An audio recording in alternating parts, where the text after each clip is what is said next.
കോട്ടയം, ആലപ്പുഴ ജില്ലകളിലായി 11 സ്ഥലങ്ങളിൽ പക്ഷിപ്പനി സ്ഥിരീകരിച്ചു. കോഴി, താറാവ്, കാട എന്നിവയ്ക്കാണ് രോഗബാധ സ്ഥിരീകരിച്ചിട്ടുള്ളത്. ആലപ്പുഴ നെടുമുടി പഞ്ചായത്ത് 5-ാം വാർഡിൽ കോഴികൾക്കും, ചെറുതന 1-ാം വാർഡ്, കരുവാറ്റ 16-ാം വാർഡ്, കാർത്തികപ്പള്ളി 4-ാം വാർഡ്, അമ്പലപ്പുഴ തെക്ക് 8-ാം വാർഡ്, പുന്നപ്പുറ തെക്ക് 5-ാം വാർഡ്, തകഴി 10-ാം വാർഡ്, പുറക്കാട് 6-ാം വാർഡ് എന്നിവിടങ്ങളിൽ താറാവുകളിലും രോഗം കണ്ടെത്തി. കോട്ടയം കുറുപ്പുംതറയിൽ കാടകൾക്കും, കല്ലുപുരയ്ക്കൽ, വേളൂർ എന്നിവിടങ്ങളിൽ കോഴികൾക്കും പക്ഷിപ്പനി കണ്ടെത്തിയിട്ടുണ്ട്.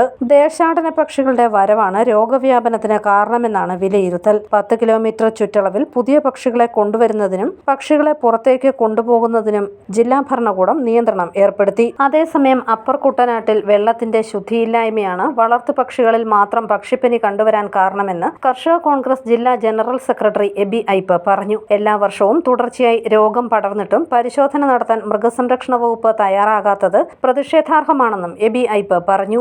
ഈ അപ്പർ കുട്ടനാട്ടിൽ തുടർച്ചയായി പക്ഷിപ്പനി ഉണ്ടാകുന്നതിനുള്ള പ്രധാന കാരണം വെള്ളത്തിന്റെ ശുദ്ധമില്ലായ്മയാണ്. എന്നാൽ ഈ അപ്പർ കുട്ടനാട്ടിൽ താറാവ് ഉള്ളതുപോലെ തന്നെ കൊക്കുകളും കാക്കകളും ഒക്കെ ഉണ്ട്.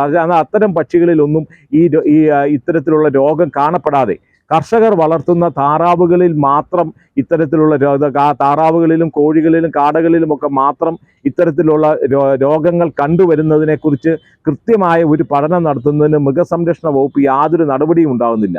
രോഗലക്ഷണം കണ്ടാൽ ആ പ്രദേശത്തെ പക്ഷികളെ മുഴുവൻ കൊന്നൊടുക്കുന്നതിന് കാണിക്കുന്ന ആത്മാർത്ഥതയുടെ 4-1 തുടർച്ചയായി ഈ രോഗങ്ങൾ ഉണ്ടാകുമ്പോൾ അതിനെ പ്രതിരോധിക്കാൻ ആവശ്യമായിട്ടുള്ള കർഷകർക്ക് കൃത്യമായ നിർദ്ദേശങ്ങൾ കൊടുക്കുവാനുള്ള ഒരു നടപടിയും ഉണ്ടാകുന്നില്ല.